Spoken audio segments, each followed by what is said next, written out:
Hey y'all, welcome to Maverick Gun with the channel. Today I'm going to do something that we don't see often. This is a special paint job just for North Carolina, and comes by Ruger. Right? Made in Mayadad, North Carolina.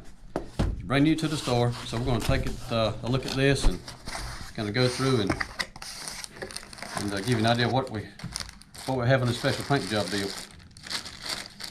And the SR22 is a really cool little practice gun, target gun for, especially for being economical to shoot. And yeah, here we go. That's pretty cool. Check out that paint job. And there may be something in your area, if you're in different states, that certain vendors may have something like this that you can get hold of just for your state, your area, whatever it is. Anyway, let's go ahead and take this thing apart and show you a couple of features about it.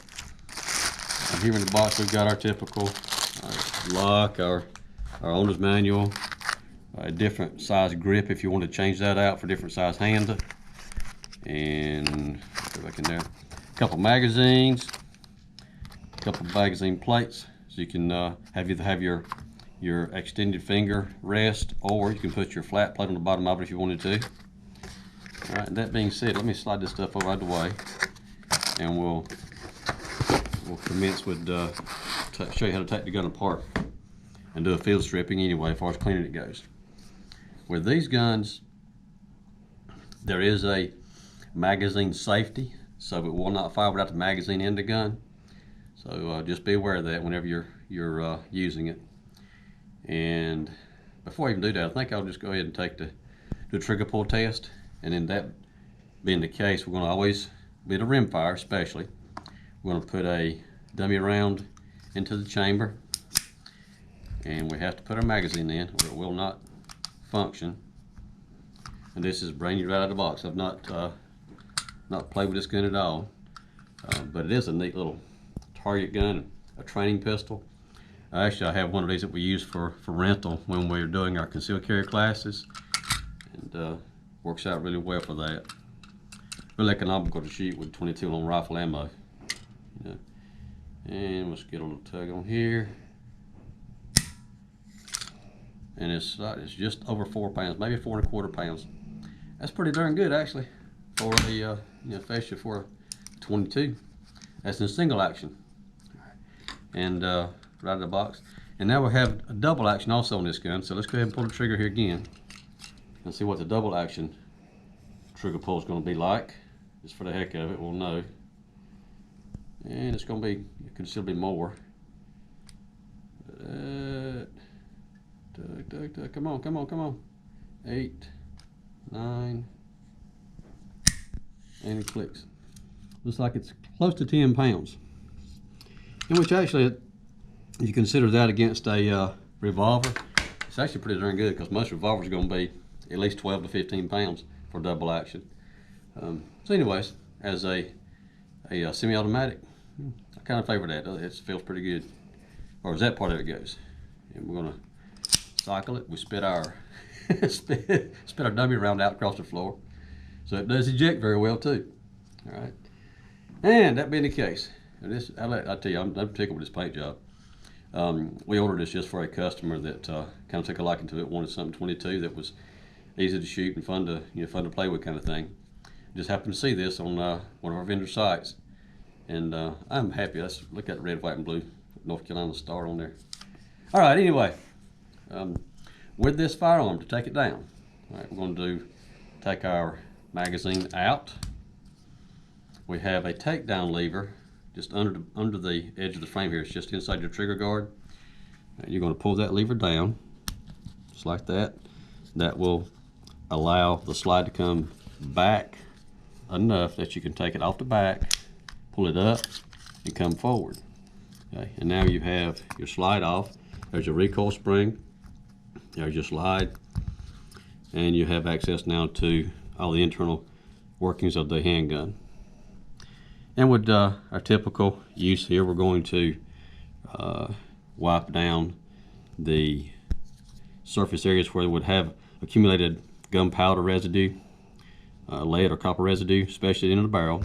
We'll put a swab through there with some solvent, let it sit for 5 to 10 minutes or so, especially with Hops number 9 is what I prefer to use. Works very well, been around a long time, and it's a good product.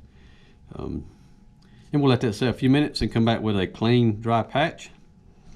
And if you have access to compressed air, I suggest maybe you blow compressed air out into your trigger guard, into your magazine well, to get any trash and debris out of that. Further than that, you may want to have this dipped into an ultrasonic tank at your local gunsmith shop to clean out anything down inside there, because I would not suggest that you take this gun apart any further than that as far as your typical homeowner goes.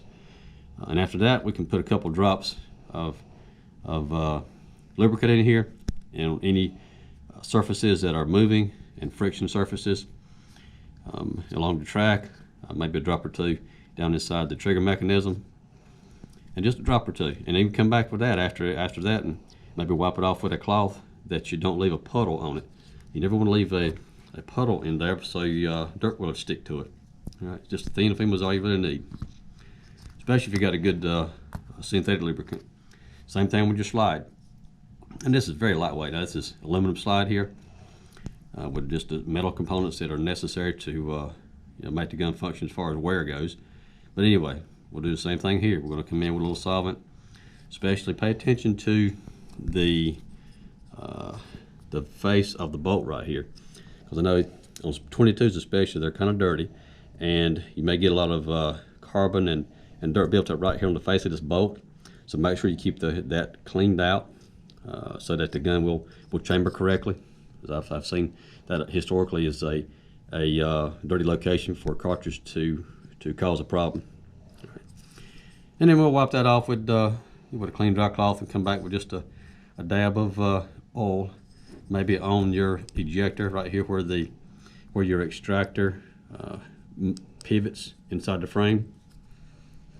And then other than that, there's not a whole lot else you can do with it, or they need to do anyway. Further than that, you would take the slide completely apart to clean out where the firing pin moves, and probably in most cases, again, I would not suggest that for the homeowner unless you're really knowledgeable about how the gun operates, so that you don't cause a problem that you didn't really mean to. All right. And what else? Okay.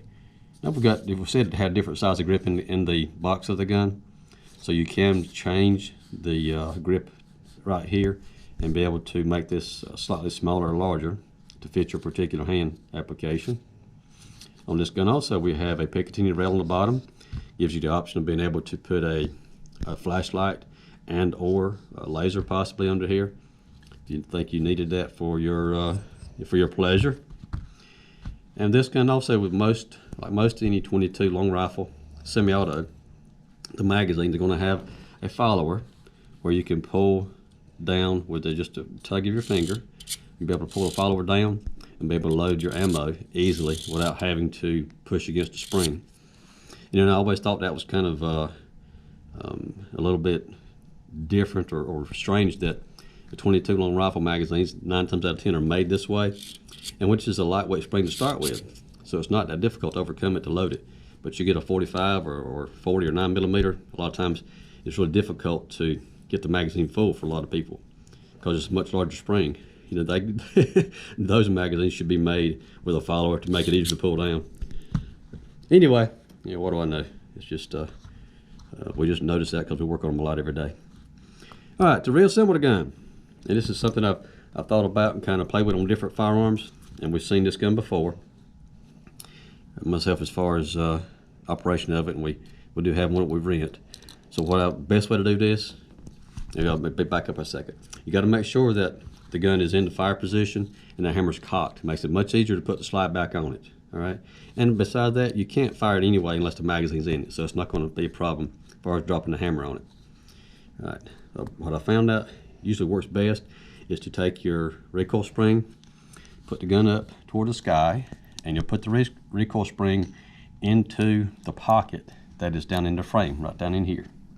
All right, and if you hold it up like this and get your slide on top of it, you're going to make sure you have the recoil spring in line with the pocket on the frame, right there.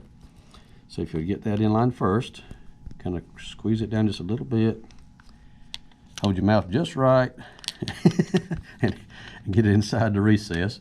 Then all you have to do is pull it down, come all the way down back, down on top of the frame, and if I hold it right, you see I have to pull a hammer down slightly, get it all the way down, and that should, well, there we go, it should come forward.